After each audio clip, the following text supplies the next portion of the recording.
오늘 함께 나눌 본문 말씀은요, 창세기 47장 8절에서 10절까지 말씀입니다. 창세기 47장 8절부터 10절까지 말씀, 우리 함께 한 목소리로 봉독하겠습니다. 바로가 야곱에게 묻되 내 나이가 얼마냐? 야곱이 바로에게 아뢰되 내 나그네 길의 세월이 130년이니이다. 내 나이가 얼마 묻더니 우리 조상의 나그네 길의 연중에 미치지 못하나 험악한 세월을 보냈나이다 하고 야곱이 바로에게 축복하고 그 앞에서 나오니라. 아멘. 자, 오늘 읽은 본문 말씀이 대체 위치가 어딘가 한번 찾아보겠습니다. 등장인물은 야곱이지요. 그리고 야곱이 누구하고 같이 나와요? 바로하고 함께 나옵니다. 바로는 사람 이름이 아니고 이집트의 왕의 왕명이에요. 우리가 알고 있는 말로는 파라오하고 같은 말이에요. 파라오라는 말을 성경을 번역하면서 바로라고 쓴 거죠. 야곱이 우리가 잘 알고 있는 야곱이잖아요. 야곱은 근데 누구죠? 아브라함의 아들 이삭의 아들 야곱이잖아요. 그 야곱이 바로와 만나는 장면이 언제 있어요? 바로 앞에. 그러니까 이집트의 왕한테 왜 가요? 왜 갔죠? 그거 지금 찾아보려고. 요셉 때문에, 요셉이 집을 떠나서 죽은 줄 알았던 요셉이 이집트의 총리가 됐잖아요. 그리고 나서 그 동네 일대에 다 기근이 들어서 먹을 것이 없어서 모든 사람들이 이집트에 가서 식량을 구하는데 형들이 가서 요셉을 만나죠. 결국 어떻게 돼요? 이 야곱의, 요셉은 아들이고 야곱의 온 식구들이 이집트로 가서 살게 돼요. 이집트의 총리라고 하면 이집트는 그 동네, 가나안 지역, 메소포타미아 그리고 아프리카 지역 다 해서 그 동네에 가장 크고 역사가 길고 문명이 대단하고 그런 제국이었단 말이죠. 주변에서 다 그곳으로 가는데 그 나라의 총리가 된 야곱. 그리고 스스로 표현하기를 성경에 바로의 아버지같이 되었다. 그러니까 파라오가 왕이긴 하지만 그 대제국 이집트의 2인자이면서 계속해서 그 자리에 있다면 나이는 많아질 거고 왕이 바뀌면 파라오는 오히려 파라오는 그 야곱에게 일을 아니 요셉에게 일을 다 맡겼으니 요셉을 그렇게 높은 사람으로 여길 만한 그러니까 그게 틀리는 말이 되지 않을 정도의 그런 위치에 요셉이 있게 됐고 그래서 특정한 거주지 없이 떠돌면서 살던 야곱의 식구들이 이집트 땅에 고센 땅에 정착을 하게 되는 그 장면이에요. 요셉 덕분에 이집트로 이사 들어가는데 파로한테 인사하는 그 장면이란 말이에요. 요셉 얘기가 다 지나고 야곱의 스토리는 저 앞에서 다 지났고 요셉 얘기 지나고 이제 요셉 때문에 이집트에서 살게 되는 시작점에 파라오를 만난 거예요. 만나서 파라오는 그냥 인사하는 거죠. 보니까 나이가 많아 보여. 할아버지 같아요. 나이가 몇이십니까? 물었어요. 그랬더니 야곱이 130살인데 별로 길게 살진 않았지만 그 연수에 비해서 되게 험악하게 살았습니다. 굉장히 힘들게 살았습니다. 우리말로 표현하면 다사다난했습니다. 버라이어티 했습니다. 그런 얘기를 하는 거예요. 실제로 우리가 알고 있는 야곱의 인생은 정말 그래요. 별일이 다 있었죠. 지난주처럼 이 야곱의 일생을 한번 어떤 이 사건들, 성경에 기록된 사건들을 쭉 한번 훑어보는 걸로 그의 인생과 인생을 살아가는 우리들 어떤 자세로 살아야 될지 이런 생각을 좀 나누려고 합니다. 자, 이 야곱은 이삭의 아들이고 형제 관계는 어떻게 됐죠? 야곱과 누구? 에서라고 얘기하죠. 근데 원래 형제 관계는 누가 형이에요? 에서가 형이죠. 근데 에서가 나이 많은 형은 아니죠. 왜요? 쌍둥이잖아요. 그렇죠? 그러니까 우리가 에서가 형이고 에서는 들에 나가서 사냥을 했고 이래서 대단히 형같이 느껴지는 느낌이 있긴 하지만 쌍둥이 형이란 말이에요. 이렇게 많이 성향이나 기질이나 외모가 다른 것으로 보아서 일란성 쌍둥이 같아요. 그죠? 자, 일란성 쌍둥이 형인 에서. 함께 태어났습니다. 태어날 때 얘기가 기억나시죠? 쌍둥이를 낳으면 줄줄이 나오는 거잖아요. 쌍둥이는 한꺼번에 나올 수는 없으니까 먼저 나오는 아이가 형이 되는 거고 나중 나오는 아기가 동생이 되는 거죠. 그래서 먼저 나온 게 에서고 나중 나온 게 야곱인데 야곱이 어떻게 나왔대요? 에서의 발 뒤꿈치를 잡았다. 뒤꿈치를 뭐 이렇게 잡은 게 아니에요. 자기가 나가려고 붙잡고 있었다는 거예요. 아기가. 가능할까? 잘 모르겠어요. 성경 말씀에 그렇게 써 있으니까. 근데 이건 뭘 얘기하는 거냐? 야곱의 인생의 어떤 키워드 같은 얘기예요. 이 야곱은 뭔가를 하려고 애쓰고 힘쓰는 사람일 거다. 이걸 보여주는 거예요. 그의 인생이 다 그렇구나 하는 생각을 가지고 보기 시작하면 될 것 같아요. 어렸을 때로 짐작되는 에피소드가 하나 나오죠. 뭐예요? 뭐 먹는 거에 관계된 건데 팥죽 얘기. 재밌게 기억하실 거예요. 에서가 들에 나갔다가 집에 들어왔는데 너무 배가 고파요. 때마침 야곱은 집에서 음식을 하고 있었어요. 음식 냄새가 촥 나겠죠? 먹고 싶겠죠? 그래서 에서가 얘기합니다. 그 붉은 거를 내게 줘라. 성경 말씀에 그렇게 돼 있어요. 그 장면을 소개할 때는 야곱이 죽을 끓이고 있었다.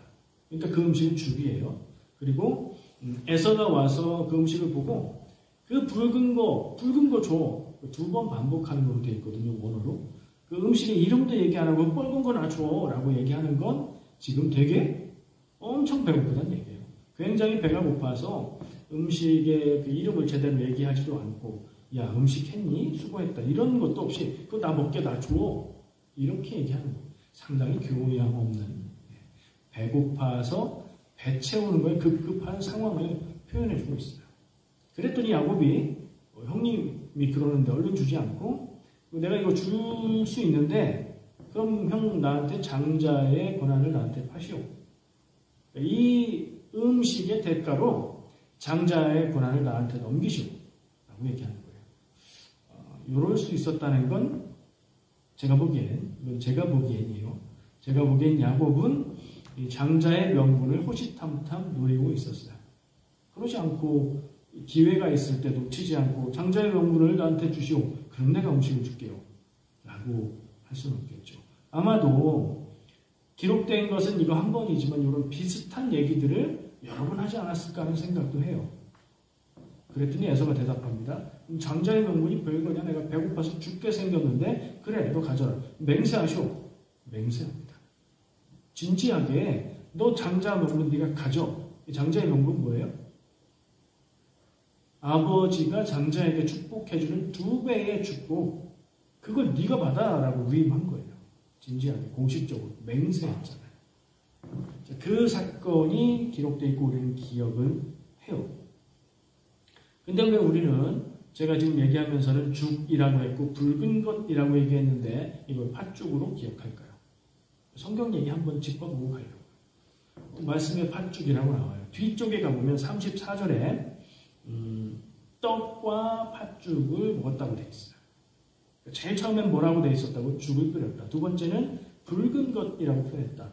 죽인데 붉은 죽이라는 게 파악이 되죠. 앞쪽에서. 34절에 보면 떡과 팥죽이래요. 근데 저는 의문이 들었어요. 이게 진짜 팥죽일까? 우리가 좋아하는 팥으로 쓴 죽. 단팥죽도 되고 소금도 쳐먹기도 하는 그 팥죽일까? 그래서 찾아보니까 여러 가지 글들에 팥죽은 아니래요. 그 지역에서 우리가 먹는 팥이 재배되지 않고 그쪽에서 나오는 콩 종류 중에 붉은색을 띠는 렌즈콩이지 않을까? 팥죽은 아니겠구나. 근데 그 붉은색을 내는 죽과 비슷한 음식이겠구나. 근데 또 하나 떡과 팥죽이라고 써있죠. 제가 여러 번 말했으니까 떡은 떡이 아니겠죠? 뭐예요? 빵이에요.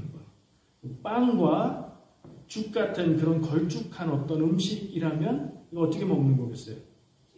그렇죠. 같이 먹는 거예요.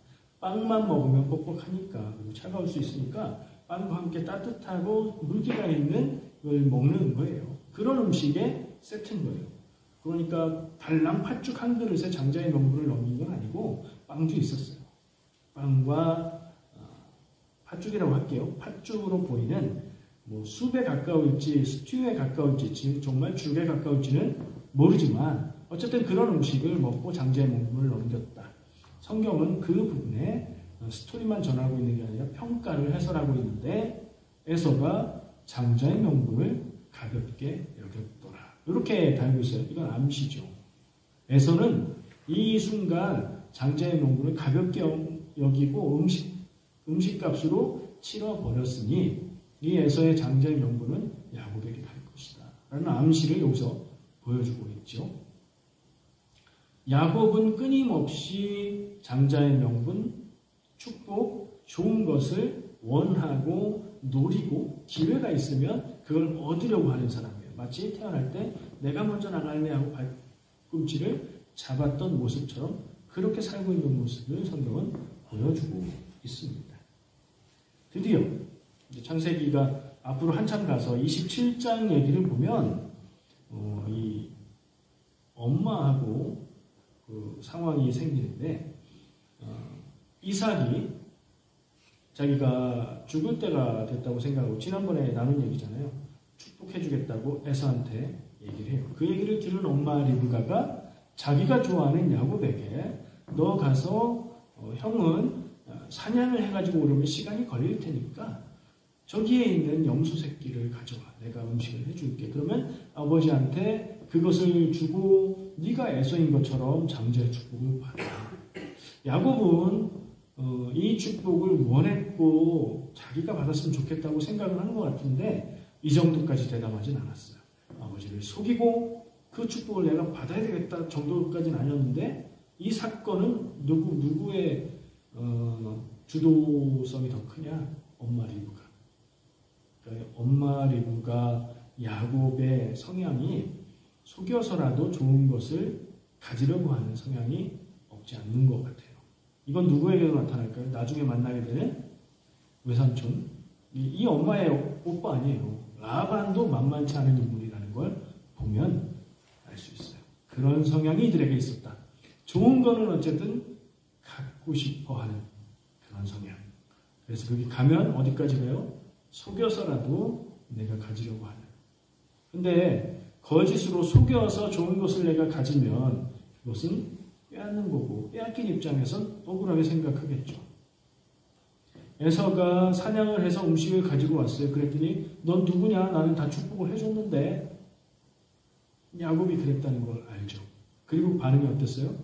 내 야곱을 죽여버리겠다.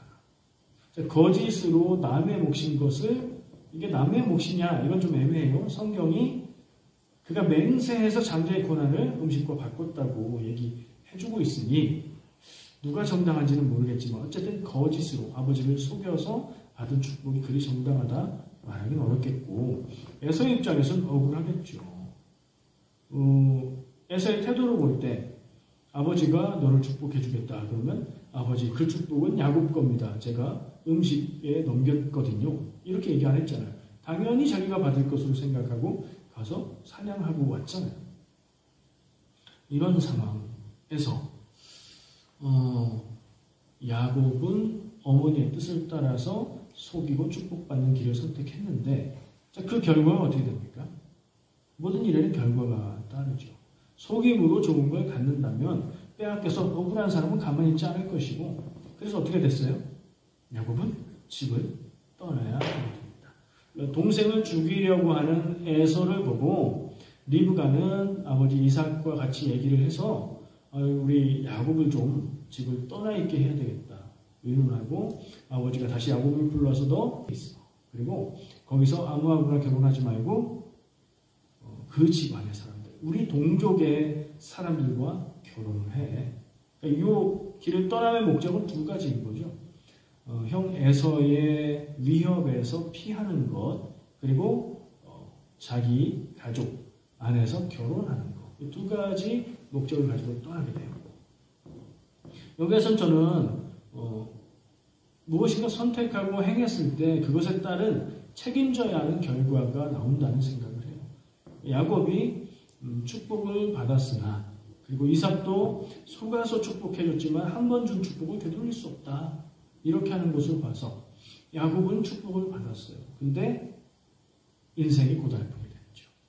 만약에 그렇게 속이지 않고 다르게 되었다면 그렇게 집을 떠나서 몇 년 갔다 오죠? 20년 생각합니다. 20년. 20년을 타지 생활하면서 고생하는 삶을 살았을까 하는 의문을 가져봐요.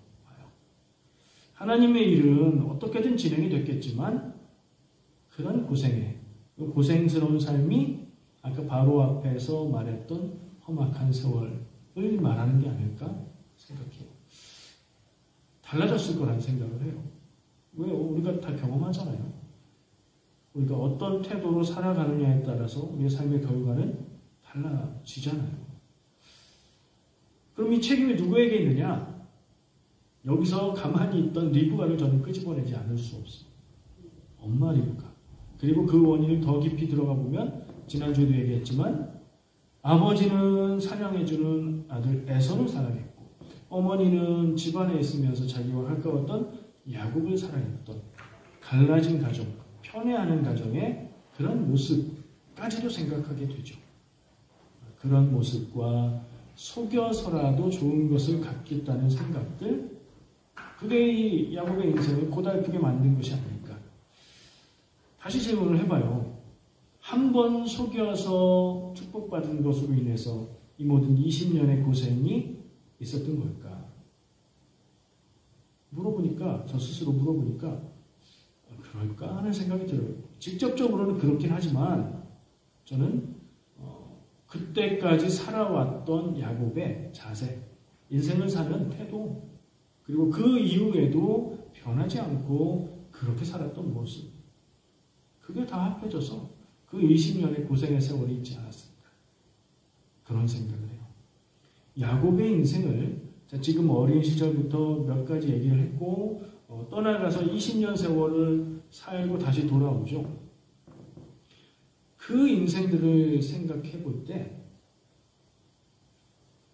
무엇이 그를 그렇게 만들었을까 하는 질문을 다시 해보게 돼요. 그리고 야곱의 인생을 한마디로 말한다면 뭘까?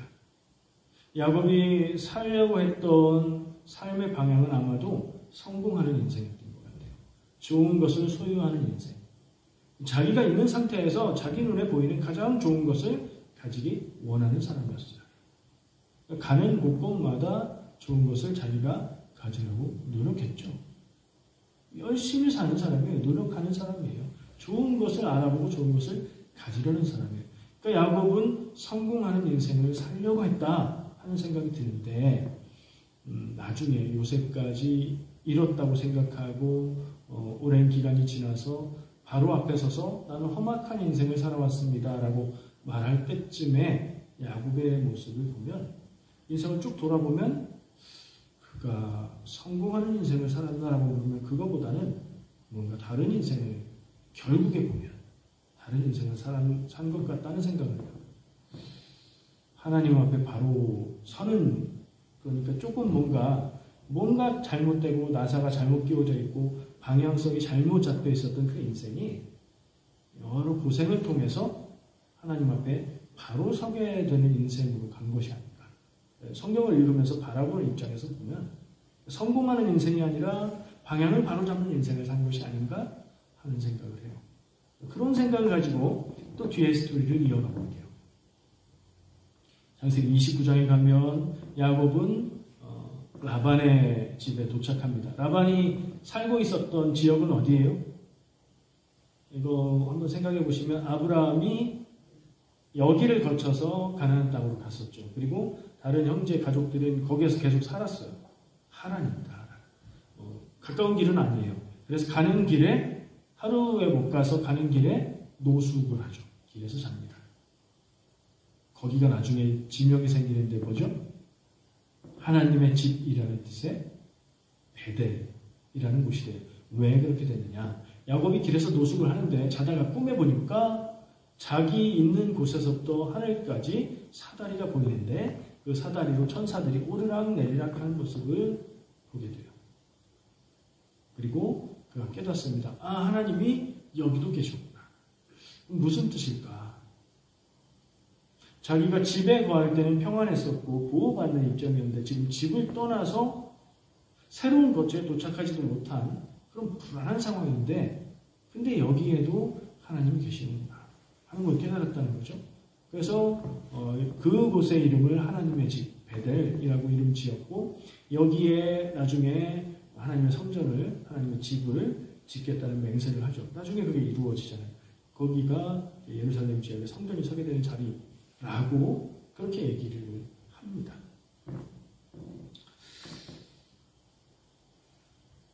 그 길을 거쳐서 하란 땅에 도착해서 이제 외삼촌을 만나요. 이 지역 동네, 이스라엘 사람들뿐만 아니라 이 지역, 이 근처 사람들은 떠돌아다니는 사람들이 많기 때문에 자기 집에 누군가 오면 극진히 대접하는 게 기본적인 문화래요. 왜냐하면 자기도 그런 처지에 처할 수 있기 때문에 대접하는 문화가 형성되면 자기도 늘 보호받는 대접을 받을 수 있는 거니까요. 그래서 라반의 집에 가서 얼마 동안 대접을 받아요. 내 조카가 왔구나. 그리고 나서 이제 일을 해야 되겠다는, 그 집에 정착해서 일을 하자는 그런 얘기가 오고 갑니다. 이게 뭐가 먼저 했는지 모르겠어요. 결혼 얘기가 먼저 나왔을까? 아니면 일하는 얘기가 먼저 나왔을까? 아마도 상황을 볼 때 결혼 얘기가 먼저 나온 것 같아요. 왜냐하면 상황이 결혼의 대가로 내가 7년을 삼촌을 위해서 일을 해드리겠습니다. 제가 지금 가진 게 없으니까 결혼 지참금으로 드릴 게 없고 7년 동안 아무것도 받지 않고 내가 일을 해드리겠습니다. 이렇게 약속하는 거거든요. 그리고 성경 말씀 그 7년을 며칠처럼 여기고 열심히 일했다. 한 줄로 표현하고 넘어가 버려요. 그래서 저는 헷갈렸어요. 이게 결혼부터 하고 7년을 지낸 건가, 아니면 진짜 7년 일을 하고 후에 결혼하나. 보니까 7년 지난 다음이에요. 7년을 일을 했고 결혼하게 돼요. 결혼할 때 알죠? 무슨 일이 있었어요? 첫날 밤을 지내고 보니까 자기가 진짜 결혼하기 원했던, 자기가 좋아하는 라헬이 아니고 그 언니 레아였잖아요. 뭐예요? 삼촌이 나를 속인 거죠. 가서 따졌어요. 삼촌 어떻게 된 겁니까? 왜 나를 속이셨습니까? 그랬더니 삼촌 말이 우리 집안에선 동생 먼저 결혼하는 법은 없다. 그러는 거예요. 그러면서 7년을 더 일하기로 약속한다면 네가 원하는 둘째 라헬도 너에게 결혼시켜줄게. 이 결혼잔치 기간 7일 동안 네가 약속하고 있으면 그 후에 다시 결혼을 시켜줄게. 이래서 야곱은 졸지에 2명의 아내를 한 번에 얻게 되고, 지금 7년 일을 했고 앞으로 또 7년을 매이게 된 거예요. 야곱도 보통 사람이 아니었는데, 어머니 리브가도 보통 사람이 아니었는데 리브가보다 더 강한, 자기가 남의 것을 원하는 것을 이렇게 속여서 하기도 했는데 당하기 어려운 그런 강적을 만난 거예요. 그래서 7년을 계획했던 시간이 14년이 되어버리는 거죠. 그 14년은 특별한 다른 급여를 받지 못하고 그냥 일을 해야 되는 계약을 하게 된 거예요. 14년 노동계약이라는 게 이게 말이 되나요? 하여튼 결혼을 대가로 14년의 시간을 삼촌에게 줘야 했고요. 14년이 지난 후에는 바로 온 거 아니잖아요. 아까 몇 년 단체 생활했다고요? 20년이니까 빼면 6년. 그 6년 동안은 이제 급여를 받으면서 일을 하게 돼요. 말씀에 야곱이 삼촌이 내 급여를 여러 번 바꿨다. 또 말을 자꾸 바꾸는 그런 걸 통해서 자기가 더 가지려는 욕심 있는, 야곱보다 더 심한 그런 사람을 대하게 된 거예요. 그러나 6년 동안 야곱 스스로도 여러 가지 노력을 했고, 근데 그 노력 때문이라기보다는 하나님의 축복으로 약속한 그 급여들을 받을 수 있게, 그리고 그것이 더 많아지게, 그리고 야곱의 재산인 가축들이 더 건강하게 그렇게 되는 복을 받죠. 그 6년 동안 야곱은 부자가 됩니다. 재산이 늘었다는 얘기예요. 20년 될 때 왜 이제 그 생활을 끝내게 됐는가? 하나님이 이제 돌아가라 말씀하세요. 아까 20년 전에 집에서 떠나올 때는 엄마 아빠가 너 거기 가서 결혼도 하고 좀 있다가 때가 되면 이 형이 좀 잠잠해지고 달라진 것 같으면 연락할게. 그때 돌아와 라고 했거든요. 근데 안 불러요. 20년이 지나도록 안 불러요. 에서가 안 변한 것 같아요. 근데 하나님이 가라고 명령하십니다. 사람의 시간, 사람의 때. 리브가의 계획이 있었겠죠. 몇 년 지나면 나아지겠지. 야곱도 그 길이 20년이 될까 하는 생각은 못했을 것 같아요. 계획이 달랐을 거예요. 근데 계획대로 안 되는 게 인생이잖아요. 그리고 우리는 그 때에 이루어진들을 하나님의 때로 고백을 하죠. 여기서 그걸 보여주고 있는 것 같아요. 하나님이 돌아가라 명령하세요. 아직도 문제는 해결 안 됐고 형이 나를 죽이려고 하는 문제는 연락이 안 왔으니까요. 여전히 두려운 상태인데 가야 되는 거예요. 하나님이 가라고 하시니까. 그래서 다시 길을 떠나서 돌아갑니다. 자, 그 돌아가는 여정에는 또 무슨 일이 있죠? 막 고민하고 걱정하고 가축대를 이렇게 막 나누고 해서 형한테 일단 보내줘. 먼저 종들한테 다 시켜가지고 형께 드리는 선물입니다. 마음을 풀고 하려고 두려운 마음에. 그리고 마지막에는 어떻게 해요? 자기 아내들과 아내가 둘이었는데 넷이 됐어요. 종들까지 서로 막 그 아내들이 레아와 라헬이 종들까지도 결혼시켜가지고 4명의 아내들에게 많은 아들들. 지금은 아마 11이지 않을까 싶어요. 전체는 12인데 베냐민은 좀 더 지나야 되는 것 같고요. 어쨌든 그 아들들과 아내들을 이렇게 나눠요. 그래서 먼저 보내요. 자기는 마지막에 남습니다. 그렇게 하고 마지막에 중요한 사건을 겪게 되죠. 밤에 잠 안 자고 씨름을 하죠. 이게 너무 유명한 얘기라 이 말씀이 그냥 자연스럽게 떠오르는데 밤에 노지에서 노숙하다 말고 잠자다 말고 갑자기 씨름한다는 게 이상한 얘기죠. 왜 그럴까 하는 생각을 해봤는데 아마도 평생을 좋은 것을 갖기 원하고 그리고 지금은 좋은 것을 많이 가졌죠. 재산도 많고 부자가 됐고 근데 지금 한 가지 원하는 것이 있다면 형이 두려운 거 형과 화해하고 평화를 이루는 거 뭐 요거 정도 원하는 걸 텐데 이게 너무 두렵고 떨리는 거예요. 사람이 하나가 해결되면 인생이 행복한 게 아니죠. 하나가 풀리면 그 다음 문제가 또 있고 인생의 근본적인 문제는 아마 끝까지 가지고 가는 것 같기도 하고 그래요. 여러분도 간절한 그런 기도가 있으실 겁니다.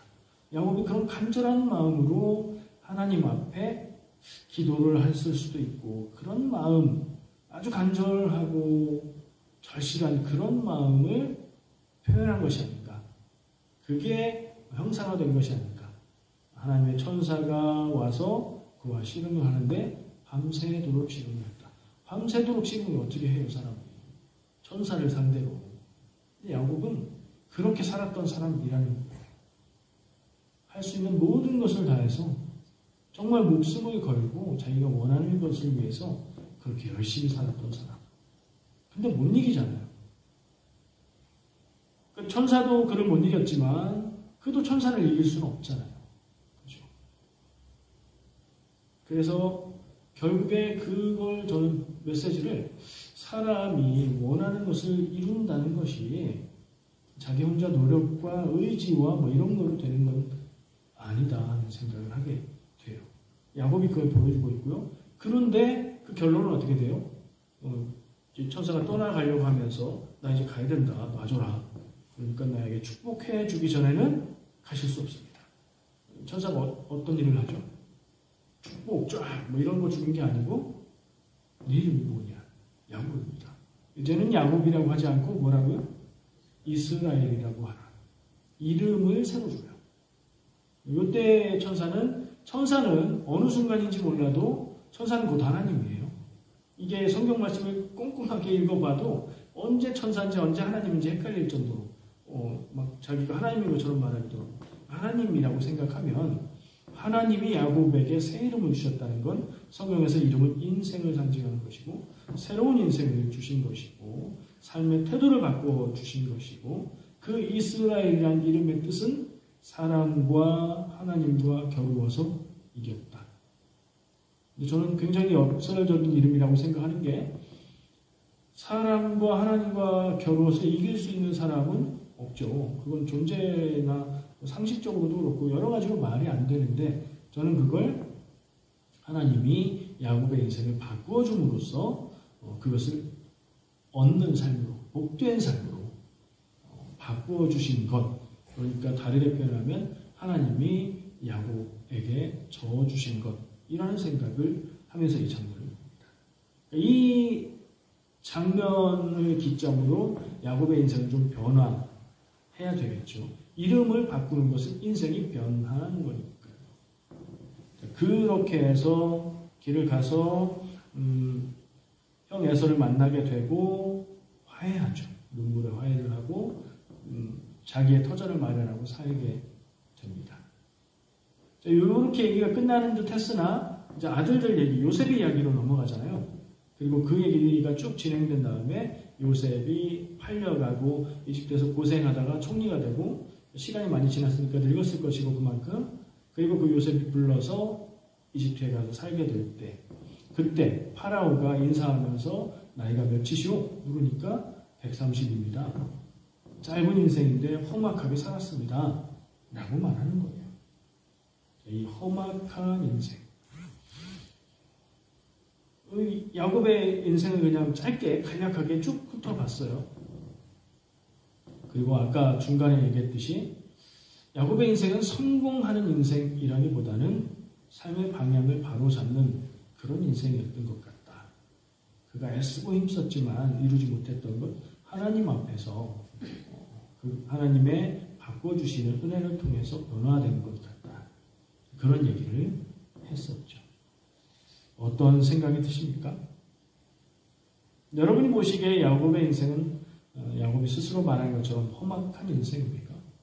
우리는 험악하다는 말을 사람한테 씁니다.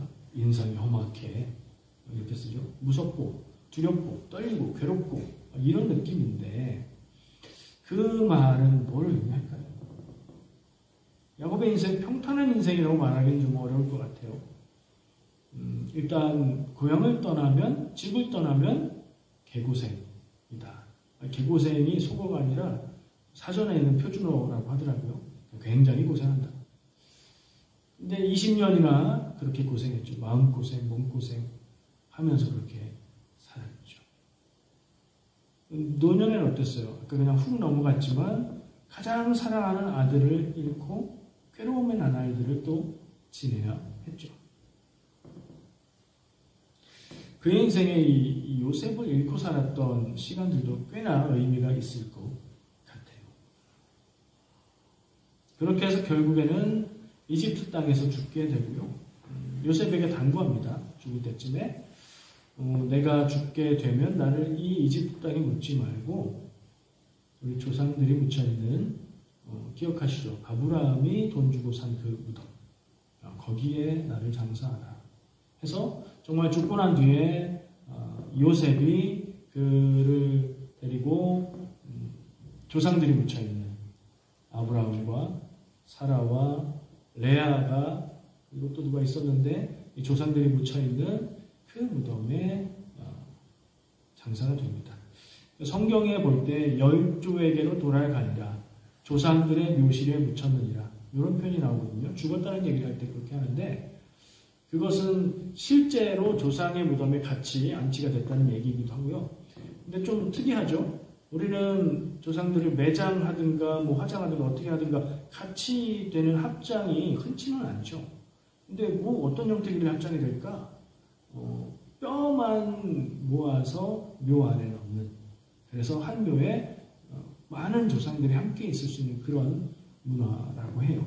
어쨌든 그렇게 해서 조상들의 무덤에 같이 묻히게 되는 건 복받은 평안한 평탄한 인생의 상징이에요. 그렇지 못하고 복받지 못하고 저주받은 인생은 죽고 나서 여기에 묻히지 못했다. 이렇게 표현이 되거든요. 그러니까 마지막으로 볼 때 야곱은 잘 산 인생이에요. 성경은 그렇게 평가를 하고 있는 거예요. 험악한 인생을 살아왔으나 보랄뼈태하게 정말 이 일 저일 다 겪으며 살아왔으나 마지막에 가서는 평탄하게 복되게 조상들에게 하나님께로 돌아갔다 이렇게 얘기합니다. 야곱은 그렇게 살았어요. 이제 우리 차례죠. 우리는 하나님이 우리에게 주신 인생을 나름 열심히 살고 있습니다. 살아왔고요. 지금 돌아보면 긴 인생은 아니었지만 험악한 인생이었습니다. 이민 생활도 쉽지 않았고 힘든 순간들도 많이 있었고, 그죠? 다 정말 스토리 없는 인생이 없어요. 근데 야곱처럼 어찌 살아왔던 인생의 마무리가 복된 인생을 살아야 되겠습니다. 그러기 위해서 우리는 무엇을 어떻게 해야 될까요? 하나님이 야곱의 이름을 바꿔주시고 그의 인생을 바꿔주셨는데 우리는 무엇을 통해서 변화될 수 있을까요? 그리고 생각해보기는 나는 야곱처럼 성공하는 인생을 위해서 살고 있는지, 실제로 야곱이 살았던 것처럼 하나님 앞에서 방향을 좀 바로 잡는 그런 인생을 살고 있는지, 이런 것도 다시 생각해 보게 됩니다. 늘 하나님 안에서 하나님 바라보는 좋은 방향 안에서 그렇게 살아가시는 인생 되시길 축복합니다. 기도하겠습니다. 사랑해 주님 감사합니다. 오늘 야곱이라는 사람의 삶을 바라보며 묵상을 합니다. 주여, 우리가 어떤 인생을 살아왔든지 주님과 동행하며 평안하게 복을 누리는 인생 되기를 원합니다. 그것을 위해서 좋은 것을 얻는 것도 중요하지만 하나님 바라보며 하나님 뜻 안에 거하는 인생을 살아가기 원합니다. 우리가 그것을 더욱 중히 여기며 살아가도록 인도하여 주시옵소서. 예수님의 이름으로 기도합니다. 아멘.